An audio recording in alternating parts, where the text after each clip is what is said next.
রবিবার কৃষ্ণনগরে কাশীকান্ত মৈত্রর জন্ম শতবর্ষ পূর্তি উৎসবে উঠল কৃষ্ণনগর পুরসভা পুর কর্মীদের বকেয়ার দাবিতে করা আন্দোলনে তৃণমূলের গোষ্ঠী কন্দলের বিষয়টি। এদিন বিকেলে পুরকর্মী সংগঠনের সভাপতি সমর চক্রবর্তী কৃষ্ণনগর পুরসভার দ্বিজন্দ মঞ্চে প্রবেশ করে রাজ্যের মন্ত্রী শোভনদেব চট্টোপাধ্যায়কে প্রণাম করে একটি চিঠি দেন। ঘটনাস্থলে ছিলেন পুরপ্রধান রীতা দাসও। প্রসঙ্গত কাশীকান্ত মৈত্র মূর্তির উদ্বোধন করেন রাজ্যের মন্ত্রী শোভনদেব চট্টোপাধ্যায়।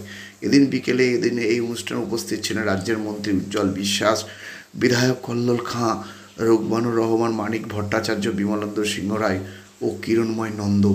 এছাড়াও প্রয়াত কাশীকান্ত মৈত্র পুত্রবধূ চৈতালি মৈত্র, কন্যা সমিতা রায়, জামাই সুদীপ রায় উপস্থিত ছিলেন। পরে কৃষ্ণনগর পুরসভা প্রেক্ষাগৃহে কাশীকান্ত মৈত্র স্মারক গ্রন্থের উদ্বোধনও হয়।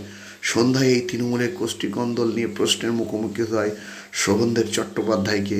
এ নিয়ে তিনি কি বললেন, কর্মী সংগঠনের সভাপতি সমর চক্রবর্তী বা রীতা দাসী কি জানালেন, সেই বক্তব্য শোনাবো। আর এ নিয়ে আজকাল আগামী বিশেষ প্রতিবেদন। কৃষ্ণনগরে কাশীকান্ত মৈত্রর জন্ম শতবর্ষ পূর্তি উৎসব মন্ত্রীর সামনে উঠল কৃষ্ণনগর পুরসভার তৃণমূলের গোষ্ঠীকন্দল।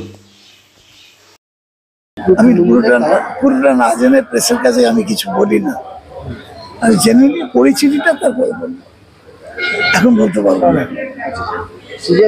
আমরা আমাদের ট্রেড ইউনিয়ন থেকে দিয়েছি, শোভনদা আমাদের নেতৃত্ব, শোভনদাকে বলেছি ববিদাকে টোটাল ঘটনাটা জানাতে।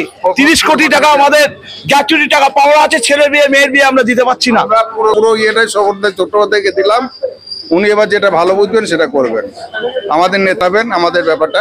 জানি না, আমি কাল শনিবার আমি ছিলাম না, বিশেষ কাজে আমি একটু বাইরে গিয়েছিলাম। আর কে তালা মেরে রেখেছে আর কে বন্ধ করে রেখেছে আমি কি করে বলবো? এটা তো আমার পৈতৃক সম্পত্তি না।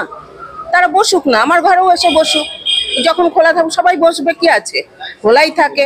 এদের একটা বাহানা করে যাচ্ছে, আমি কি বলতে পারি তার বিষয়? যার যার মনে আসছে সেসব বলছে, আর কি বলবো।